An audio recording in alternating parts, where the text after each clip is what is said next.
Hello origami enthusiasts, my name is Sigourney and I am the Origami Llama. Welcome back to my channel, where today we will be covering basic folds and bases. If you are looking to get into the ancient and illustrious art of origami, you will encounter all of these basic techniques in the models you fold. Learning these folds and bases and how they work is central to building a comprehensive understanding of the art. Origami is where mathematics seamlessly meets art. One modern origami artist who understands this intimately is the renowned American designer Robert J. Lang.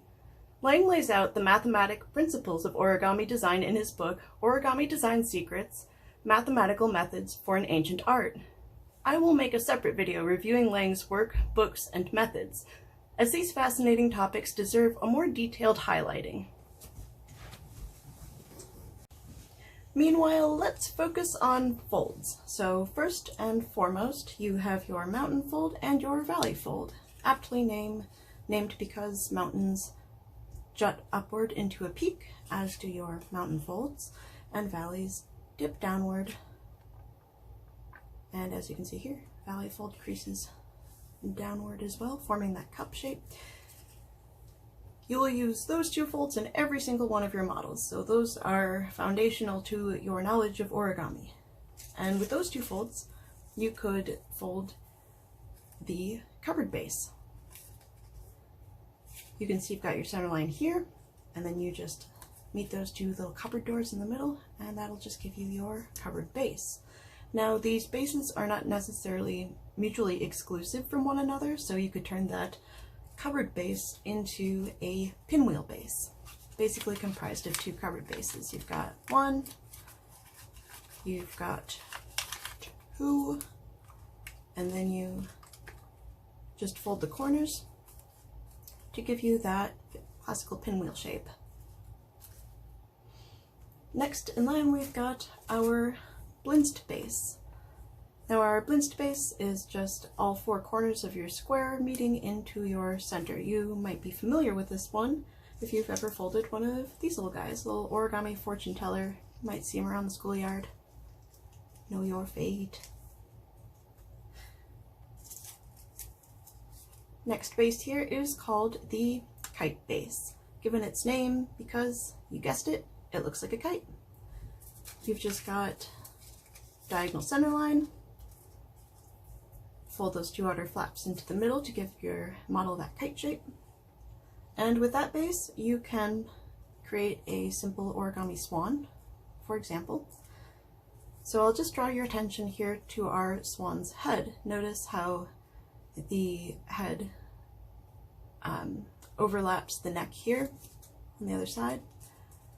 This is another fold called our outside reverse fold. So pretend that this is your swan's neck.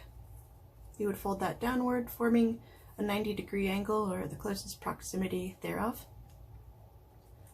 And you would take those flaps and fold them so that it lie on either side of your swan's neck. And that is a basic outside reverse fold.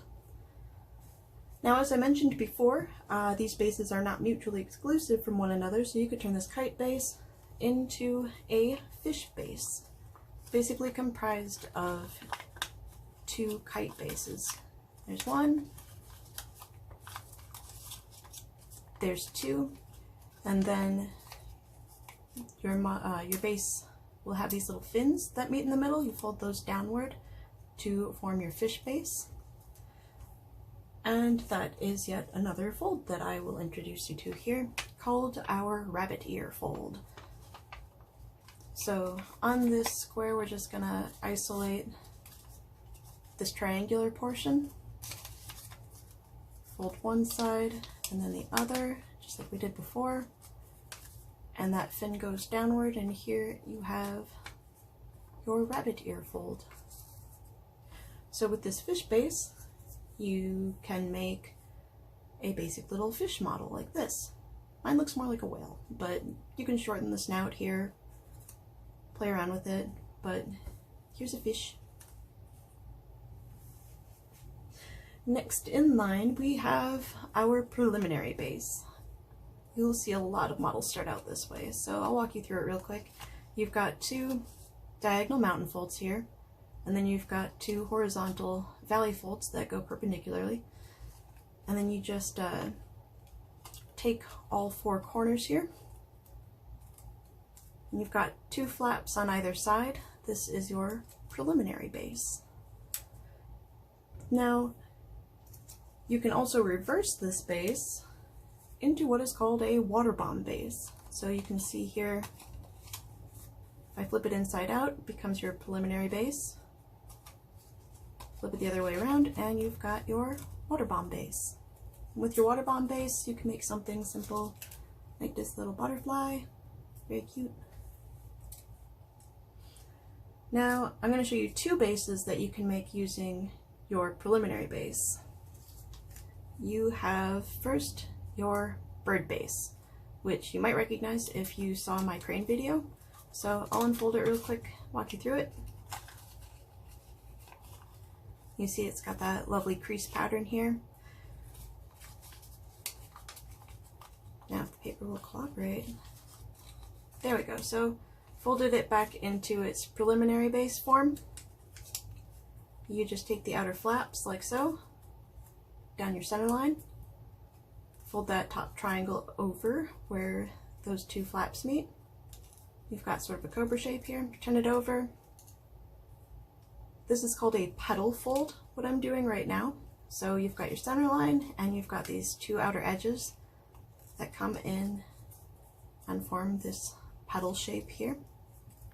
Doing the same thing on the other side, folding that triangle back up, unflipping the flaps, opening the model up. Same deal, you've got your center line and your two outer edges that you simply press down into the center, and you've got your bird base. You might be able to distinguish wings, body, might become head and tail. Fold them downwards and it looks like this. So it's called the bird base because it is the basis for your traditional Japanese crane here. If you would like to learn how to make one of these guys, I do have another video that I will link down below in the description. Now another model that you can fold from this same base here is the little Origami Dragon. I'll introduce a new fold to you here. You'll notice in the middle that there's a sunken portion. That is called a sink fold. So there are a few different kinds of sink fold. The one that I use in this model is called the open sink. So you can see here all the flaps are independent of one another. I'll just unfold it real quick, show you how you get there. You've got your preliminary base, then you have this triangular flap portion that you simply sink down into the model. Looks just like that. Another version of that fold is also called the partial sink. So you can see here that one of the layers is trapped in there, so you've got a triangular top as you're looking down at it. I'll show you real quick how to do that. You've got your preliminary base here, you've got that top triangle you're going to sink, and this time as we're sinking we're actually going to trap one of the layers. So you've got it like this, and then you just push it down into the center very gently, and you've got your, well, it's called a mixed sink, actually. I'll correct myself there. Mixed sink. So you're trapping one of your layers, and it turns out just like that. Our final kind of sink fold that I'm going to introduce you to is called the closed sink. You can see here that all of the layers are trapped together, so it just forms this slit. I'll unfold it real quick, show you how that works. You can see you've got that triangle in the middle. Might be able to piece together kind of what we're doing. So for this one, I like to just fold it down one of the diagonal center lines. And you can see where these two portions are going to meet up. And you're going to take the corners and just pinch them inward. So you've got your closed sink here. Oh, that brings me back to our crane real quick. So I forgot to mention another one of our folds. You'll notice how the crane head is different from our swan head here. Now our swan head uses the outside reverse fold, whereas our crane, you can see, is dipped like so. This is called an inside reverse fold. So I'll demonstrate real quick. Pretend this is your crane's neck. You're going to do the same thing that we did with our outside reverse fold, forming that 90-degree angle, or the closest approximation thereof. And this time, instead of folding the layers outside, you're going to press it inside, creating your inside reverse fold. So we've got our bird base that we made from our preliminary, and I did mention there would be another base derived from this one. This one is called the frog base, given its name from the common model folded from it, a little froggy. But if you're not the amphibious lover type, you can fold something more delicate like this little origami lily. Either is fine. But I'll just walk you through real quick what comprises our frog base. Another lovely crease pattern here, which that's in the origami world, that's the term crease pattern. When you fold a model and then unfold it, the matrix of lines and creases that comprise it are called the crease pattern. And some very talented artists can just take a crease pattern, typically with the mountain and valley folds designated, and they can recreate the model. I'm not super talented at that yet, but we're working on it. So, like with most, you're just going to do your preliminary base, if the paper will cooperate with me. There we go. And you can see that we kind of have a fish base going on here, so you fold all those inward, fold them in the opposite direction,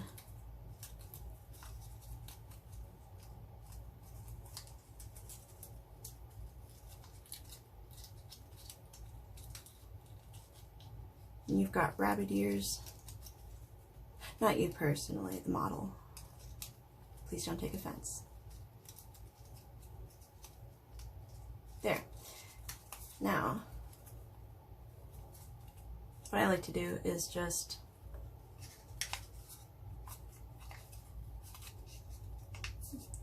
press that down,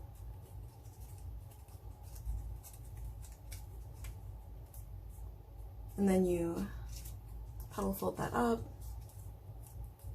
You do that on all four sides. I'll go ahead and do that quick. So you press that down, center line to center line, petal fold,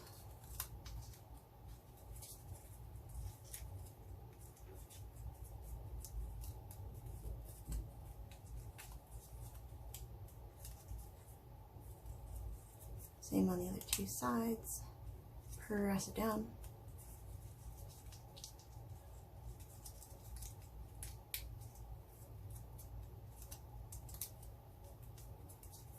petal fold, and one more. Press it down, petal fold.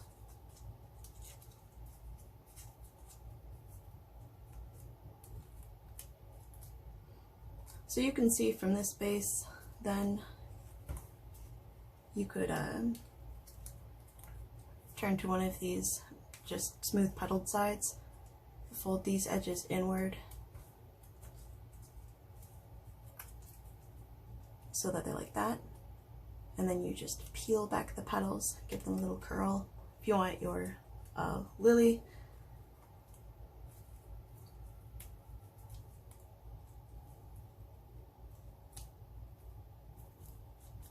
But yes, here we go. Those are some of your foundations here, your basic bases, the folds that you will typically encounter, and like I mentioned, the more advanced the design, the more advanced some of the folds are going to get, but they are all derived from these foundational ones that we've gone over today. So if you have any questions, please leave them below in the comments. Let me know if this was useful for you, and what you might like to see next. Thank you so much for watching, everybody. If you liked what I had to show you here today, please give a subscribe and a like on my video, and I will see you all next time.